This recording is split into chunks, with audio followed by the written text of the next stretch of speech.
सुमारे 1200 गुंतवणूकदारांकडून तब्बल 1.25 कोटी रुपयांची गुंतवणूक घेऊन सागर कारिवडेकर नावाचे इसम फरार झाल्याची माहिती समोर आली आहे। या प्रकरणामुळे ठाण्यात खळबळ उडाली असून आर्थिक गुन्हे शाखेकडून तपास सुरू आहे। मिळालेल्या माहितीनुसार ठाण्यात शेअर ट्रेडिंगचं प्रशिक्षण देणारे सचिन राणे आणि प्रीती राणे यांच्या ओळखीतील गुंतवणूकदारांना सागर कारिवडेकर याने शेअर बाजारातून मोठ्या परताव्याचं आमिष दाखवले।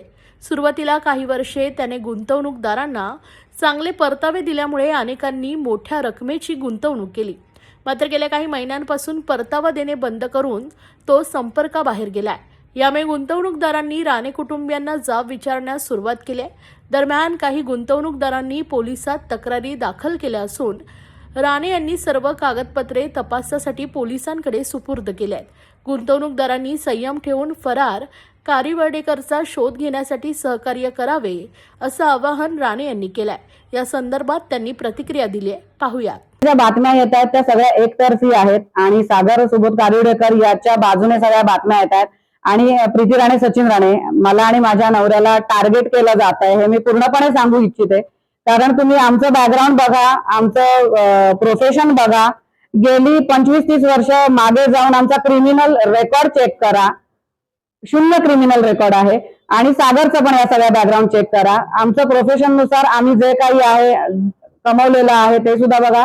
आणि गेल्या 3 वर्षात सागरने जे काही केलेलं आहे ते सागरने सिद्ध करावं असं मला वाटतं की त्याने जो काही 15 कोटीचा बंगला बांधलाय त्याचं उत्पन्न कुठून आलं आणि लोन न घेता बांधलेला बंगला आहे। त्याने ज्या काही 8-10 गाड्या घेतलेल्या आहेत 3-3, 4-4 कोटीच्या, त्याचे ईएमआय जे काही भरतोय तो ते ईएमआयचे पैसे कुठून आले हे त्याने सिद्ध करून दाखवावं। 7-8 बॉडीगार्ड घेऊन फिरतोय, आज त्याच्या बंगल्याच्या बाहेर सुद्धा बॉडीगार्ड आहेत। हा फरार असताना देखील त्या बॉडीगार्डचा पगार कुठून जातोय, आज जे काही झालेलं आहे, आज लोकांचे पैसे सगळे त्याच्या अकाउंटला अडकलेले आहेत आणि लोकांना आज हा दिशाभूल करून काही इन्व्हेस्टर काही गुंतवणूकदारांच्या मदतीने हा लोकांची दिशाभूल करतोय की सगळ्यांचे पैसे म्हणे मी राणेंना दिले, तर त्याने ते पुरावे सादर करावेत असं मला वाटतंय। आणि एवढंच माझी मागणी आहे की लोकांनी जर आता काही चुकीचा डिसिजन घेतला, चुकीचा निर्णय घेतला, तर सागर तुम्ही एकमेव कारणीभूत असाल। आज जर कोणी आत्महत्या करायचा विचार केला, आज जर कोणी स्वतःला संपवायचा विचार केला, आज जर चुकीचा काही निर्णय घेतला, तर सागर फक्त आणि फक्त तुम्ही जबाबदार असाल। तो कुठेही लपून न राहता आज आम्ही कुठेही पळालेलो नाही आहोत। आमचे पासपोर्ट सुद्धा गुंतवणूकदारांकडे दिलेले आहेत, आम्ही सगळ्यांच्या संपर्कामध्ये आहोत, आमच्या स्वभावात किंवा रक्तातही नाहीये। जर तुम्ही सच्चे असाल, तुम्ही जर तुमची सत्याची बाजू असेल तर असं 6-6 महिने लपून राहून पळून राहून बिळात लपून राहण्यापेक्षा समोर या आणि तुम्ही जे काही सांगायचंय तुम्हाला ते सिद्ध करून दाखवा, एवढंच माझं म्हणणं आहे। 1000च्या वर इन्व्हेस्टर आहेत आणि 150-200च्या वर हा आकडा आहे। एखादा आपला माणूस आपल्या समजुतीचा गैरफायदा घेतो, त्यानंतर कितपत हा तुम्हाला त्रास झाला या सगळ्या गोष्टीचा? गेल्या 10 महिन्यामध्ये शारीरिक त्रास, मानसिक त्रास आणि आर्थिक त्रास सुद्धा झालेला आहे। गेल्या 10 महिन्यामध्ये आज आम्हाला नवरा बायकोचा 1ही रुपया इन्कम नाहीये। फक्त आम्ही ह्या लोकांना फेस करतोय, लोकांच्या संपर्कात त्यांचे कॉल उचलतोय, लोकांना फेस करतोय आणि गुड फेथ मध्ये सुद्धा आम्ही काही ना काही फुलाची पाकळी देण्याचा प्रयत्न करतोय। हे देता देता देता देता आम्ही आता संपत आलोय, तरी सुद्धा हा सागर कारिवडेकर बिळातनं बाहेर आलेला नाहीये। जो म्हणत होता की मॅडम तुम्ही तुमचे पैसे पुढे करा, माझे आले का मी येतो, आता याच्या बॅकस्टेज कंपन्यांमध्ये पैसे आहेत अडकलेले। बँगलोरची कंपनी, अहमदाबादची, गुजरातच्या कंपनीमध्ये पैसे अडकलेत। आता ह्या कंपनीमध्ये कुठे पैसे अडकलेत आणि या कंपन्यांचे मालक नक्की कोण आहेत याचाही पाठपुरावा घेतला पाहिजे असं मला वाटतं आणि लोकांचे पैसे देण्यात यश मिळालं पाहिजे। पोलिसांकडे तक्रार आपण दाखल केलेली आहे, इथपर्यंत कारवाई आता पुढे आलेली काय माहिती आहे? आम्ही जेव्हा जेव्हा जातो तेव्हा हेच सांगतो की सागरला शोधून आणा, कारण आम्ही समोरच आहोत। आम्हाला फोन केल्या 10व्या मिनिटाला आम्ही हजर राहतोय।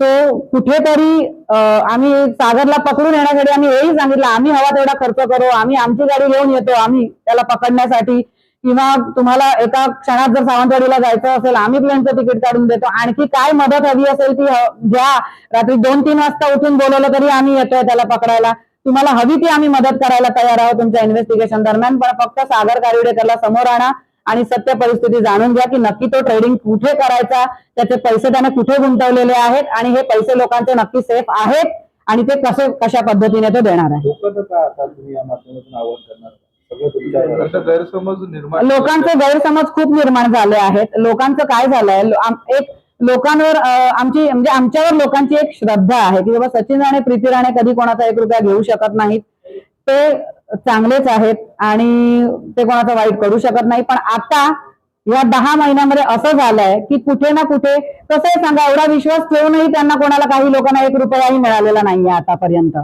तो त्यांना वाटणं साहजिक आहे, त्यांच्या जागी ते बरोबर आहेत की बाबा की आमचं असं नुकसान का केलं. आज आम्हीही कुठेतरी सागरवर अंधविश्वास ठेवला आणि फसलो आहोत. तर मला सांगणं हेच आहे की आम्ही सुद्धा एक त्याचे इन्व्हेस्टरच आहोत. आम्ही इथे कुठेही कसला फायदा मिळावा या दृष्टिकोनातून हे काम केलेलंच नाहीये. तसं करायचं तर आम्ही हे कधीच केलं नसतं काम, कारण आम्हाला लाईफमध्ये काही कमीच नव्हती आणि हे स्वतः गुंतवणूकदार सुद्धा म्हणतायत. तो हे चांगलं करायला गेलो आणि म्हणतात ना की म्हणजे सगळ्या ह्याचे बळी पडलं, लिटरली आमचा बळी गेलाय. म्हणजे ना घर का ना घाट का अशी स्थिती झाली आहे आमची, सागरच्या बाजूने पण आणि गुंतवणूकदारांच्या बाजूने पण.